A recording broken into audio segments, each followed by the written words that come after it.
What's going on, everyone? This is Tyrone May here, Himalaya ride enthusiast and entrepreneur. I'm back again bringing you chapter 4 from my book, The Himalaya, where the strobe flashes and the mirror ball spins. Basically, my book is about my story on how my fascination with the Himalaya ride started, which leads me to my journey to one day call one of those classic rides of my very own. If you'd like to purchase your copy, you can get it on Amazon or my online store, where you can also get some Himalaya fan-based merch. As you can see here, web address is shown below the screen. So without further ado, I will proceed with chapter 4, titled, A Dream I Would Have for Years to Come. Fair time had come once again, and I've been talking about it for weeks. My mother's stepfather and I left the house at the usual time, which is during the evening between 8:30 and 9 p.m. But the only difference was, we now had a longer drive to Harrington. After parking in our usual spot, we started walking down the path that led us to the Himalaya and all the rides on the Midway. As we walked closer to the Himalaya, heading towards the front of the ride, I noticed that the giant mirror ball looked pretty filthy as it spun in the center of the ride. The rest of the Himalaya looked pretty good, but the mirror ball was unusually covered in dirt and dust, like someone had rolled it in the dirt before putting it in the center of the ride. But at least the Himalaya was there, dirty mirror ball and all. After taking my first glimpse at the Himalaya, I made my first few trips to the kiddie rides and then made my way to the Himalaya towards the end of the night. But as soon as I made it over to the Himalaya, I once again went from being excited to nervous. I don't know what came over me all of a sudden. I thought I had this whole situation licked. My stepfather even volunteered to ride the Himalaya with me. But instead, I suddenly began to make up a pretty ridiculous excuse, which was, the mirror ball was too dirty. I knew that was a weak excuse, but it was the first thing that came to mind. I had backed out on riding the Himalaya that night, but thankfully the fair had only begun, and I knew I would be back to ride it another night.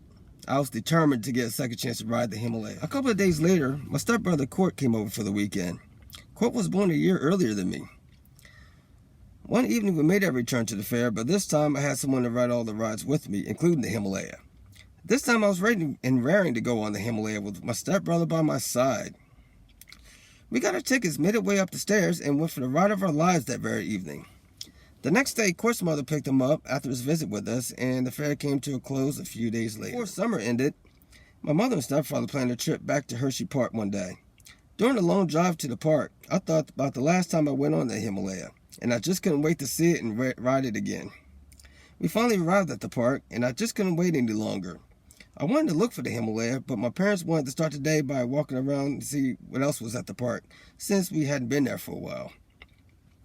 After we walked by an hour, there it was, the Himalaya ride itself, blaring its music, while the sleigh-shaped cars coasted around this undulating circular track. I started jumping up and down as I yelled, "Hey, look, that's the Himalaya!" Moments later, we all went to the line, which wasn't long this time, which was always a good thing. I stared passionately at the ride while waiting for our turn. This time I remember the ride only traveled forwards, but I didn't care. If it was a Himalaya, I would ride it, but this time with no fear. Finally, the ride began to slow down, and it was time for the riders to depart. Soon after, the line moved, and the people in front of us started to board the ride. We became the next ones to ride.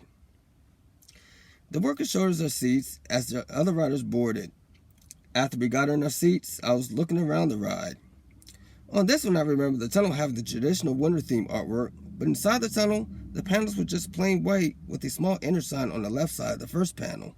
On the right side, the last panel coming out of the tunnel had an exit sign, which I thought was pretty unusual for a Himalaya as beautiful as that one, since they normally have all the panels completely painted with a beautiful winter scene from beginning to end. It was time for the ride to start as Money for Nothing by Dire Straits played from the ride sound system. I continued looking around in the ride as it slowly started going forward. Then it started speeding up, faster and faster. While my parents were getting squeezed, I was having a blast. Sadly, the ride ended, and it was time to exit the car. We started walking around again from the ride as I took my last look at the Himalaya. But before we left the park, the last ride we rode that day was a little sweeter than the last ride I ended the trip with during my previous visit. This time it was a slow ride that took us on a tour of a chocolate factory. The ride was pretty relaxing, but looking at all that chocolate gave me cravings to satisfy my sweet tooth. So we brought some chocolate before exiting the park.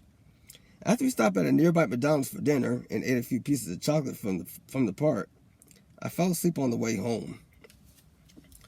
During that following year of 1987, the fair made its yearly return to the Harrington Fairgrounds. My stepfather picked up a second job that summer, which made him work late. so my mother and I went to Felton to pick up my Aunt Christine and my grandmother to tag along with us. At the time, my mother was carrying my soon-to-be younger brother, so she couldn't ride any of the rides with me. Instead, she thought it would be a great idea to have someone like my aunt and my grandmother to ride on some of the bigger rides with me. We started making our way towards Harrington on our way to the state fair. As we got closer to the fairgrounds, the more anxious I was to see my favorite ride. I was actually excited and nervous at the same time, even though I was finally over my anxiety of riding the Himalaya. Still, I just kept having all these butterflies every time I visited the fair. I was watching the lights on the high rides while I looked for the Himalaya, making sure it was still there. As we finally parked and got out of our car, I looked over to that familiar path that leads us to the fairgrounds and spotted the Himalaya sitting at its usual spot. I heard the loud music and that also familiar voice of the operator/DJ with his famous routine. Sounded great as usual, while getting the crowd hyped up along with the beautiful sound of that siren wailing over the loud pounding music. I looked closer at the artwork on the back of the ride, and get this! The ride had a new painting of the word Himalaya in these kind of snow-built letters. How cool is that? I went to the side of the ride and watched the cars zip around the undulating three-hill track at full speed and the mirror ball spinning in the opposite direction, along with the lights flashing all over the place. I made my way to the front of the ride where I noticed the scenery tunnel artwork had made quite a change. The Himalaya wooden ladders were still there, but this time the background has changed. The people riding in toboggans were no longer there. What took place was a guy and a girl skiing on the left side of the tunnel. The right side had an old cabin covered in snow with long icicles coming down from its roof. The people painted in the scenery inside the tunnel still looked the same since it was repainted in 1985, but with a few changes in the background. Though I noticed a few changes on this beautiful ride, however, I still couldn't figure out how the mirror ball rotated in the opposite direction. The Himalaya itself was still a mystery to me, and I was determined to learn more about this beautiful ride. After I set my sights on the Himalaya, we went to see what kind of new rides the fair had, as well as the familiar rides like the Flying Bobs, which still intimidated me back then. I made my usual stop at the kiddie motorcycles that actually felt kind of like the Himalaya, but then I wanted to try out this ride called the Spider, so Aunt Christine volunteered to ride it with me. The worker showed us to our seat, which was in this oversized gondola that swivels when the ride is in motion. As soon as more riders got on, it was time for the ride to start. The ride began in a spinning motion, then the giant arms raises and drops you as the whole ride spins. I thought I'd be scared, but I actually loved it. And Christine had a great time as usual, even though she got a little dizzy afterwards. Next, I went on the yo-yo swings, just like the one at the park in Ocean City. Afterwards, we started walking down the midway, and I took a glance at the pictures of the different freak shows, like the two-headed horse and the four-eyed pig and so on. I saw two different pictures of the giant squid and a giant octopus, which were both drawn alike, but the only difference was the shape of their heads. As we continued walking down the midway, I looked to my left, and there was another Flying Bobs type of ride, but it looked totally different than the Flying Bobs the fair already had on the other side of the midway. This particular version was called the Thunderbolt. Unlike the original Flying Bobs, this one had colorful lights on the upper panels instead of painted artwork. The Thunderbolt, however, had artwork on the rest of the ride. This ride had a bunch of Roman gods, horses, and castles all surrounded by pink clouds. This ride looked interesting, but just like the Flying Bobs, I wasn't daring enough to ride it yet. After a few laps around the midway and a few more rides, we went to one last stop at my favorite ride. Before we headed to the Himalaya, we made a sudden detour to a cow barn at the end of the midway. It stunk so badly inside I held my nose until we finally exited. As soon as we got out of the barn, we went back to the midway and I uttered, "I think it's time for me to ride a Himalaya now." This time my grandmother wanted to ride the Himalaya with me, so we got our tickets and headed up the steps. We sat down in our seat waiting for the ride to start, and I was sitting there admiring the artwork and the mirror ball in the center of the ride. After the other riders filled up all the seats, it was time for the Himalaya once again do its thing. I looked at the DJ booth and noticed the sign that said, "Keep going, Himalaya," painted on the front of the booth. Suddenly, the lights dimmed, the mirror ball lights came on, and the ride slowly started rotating backwards.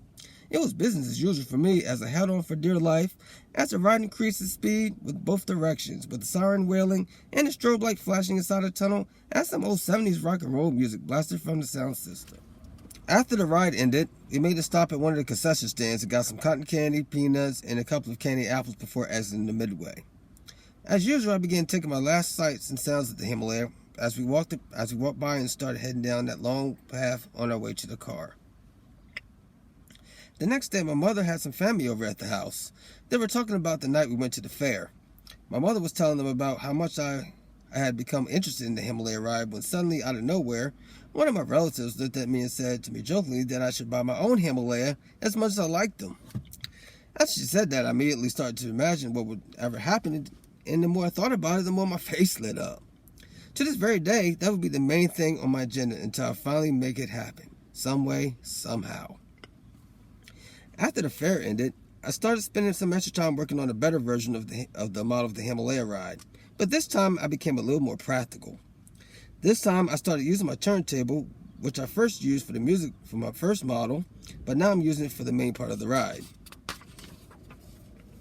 I still had no idea how to design the seats to look like the real thing, so I went back to making those same kind of Z-shaped cars I had made before out of cardboard, then placed them on all around the outer part of the turntable. For the mirror ball this time, I used some aluminum foil to make it into a ball about the size of a golf ball, then placed it in the center of the turntable. For the rest of the ride, I just drew out all my scenery, trying to imitate the artwork on the Himalaya ride at the fair. This time I had done a little more studying by staring at all the artwork on the real thing and the actual spelling on the ride's tunnel. Then I started cutting everything out, tunnel and all, and started placing my drawings all around the turntable, similar to the ride itself. I even took the time to make a roof to put on top by tracing out a big circle and cutting into eighths, but not reaching the center. Then I used the tape to seal it all back together in a way to form the shape of the round roof of the Himalaya, or at least something close to it. To make it move, all I had to do was turn it on, so no more sore arms for me. I started the speed on 33 RPMs, but to make it go faster, I of course switched the speed to 45. For the music, I either turned the television on to the music video channels, or I turned on the stereo that sat across from where my model usually sits, which is in the den. I couldn't find a siren to go with it, so I had to do without. But I also wanted to have a strobe light effect, but unfortunately I didn't have one. So I had to think of an alternative to create some kind of imitation of a strobe light. I used a night light I had and hooked it up to an extension cord and placed it inside the model behind the tunnel. I plugged the cord into an outlet that the switch was connected to, so when I put the turntable on high speed, I could constantly flip the switch off and on at a rapid rate, so the night light could flash like a strobe light, but a very poor version of one. While working on the scale model, I was also constantly thinking about actually owning the real thing someday. Even though it would seriously be a real long shot, I couldn't help but dream. I mean, I didn't know where the rides come from, or who even builds them. As for my model, the main problem I had was since it was a turntable, it could only go one way, which is in this case forward. But it was the best one I've made so far, so I couldn't complain. And there you have it. That was chapter 4 from my book, The Himalaya, where the strobe flashes and the mirror ball spins. Hope you enjoyed it so far. Be sure to subscribe to my YouTube channel and let me know what you think. And if you'd like to buy my book, you can buy it on Amazon or my online store, along with tons of fan-based merch. I'll be back on here next month with chapter 5. So until then, as we say in the Himalaya world, keep the mirror ball spinning. Take care.